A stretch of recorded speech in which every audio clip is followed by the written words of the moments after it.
اور جو شخص حد سے نکل جائے اور اپنے پروردگار کی آیتوں پر ایمان نہ لائے ہم اس کو ایسا ہی بدلہ دیتے ہیں، اور آخرت کا عذاب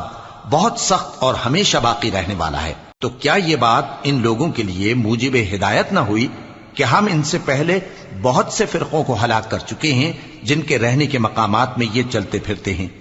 عقل والوں کے لیے اس میں بہت سی نشانیاں ہیں۔ اور اگر ایک بات تمہارے پروردگار کی طرف سے پہلے صادر اور جزائے اعمال کے لیے ایک میعاد مقرر نہ ہو چکی ہوتی تو نزول عذاب لازم ہو جاتا۔ پس جو کچھ یہ بکواس کرتے ہیں اس پر صبر کرو،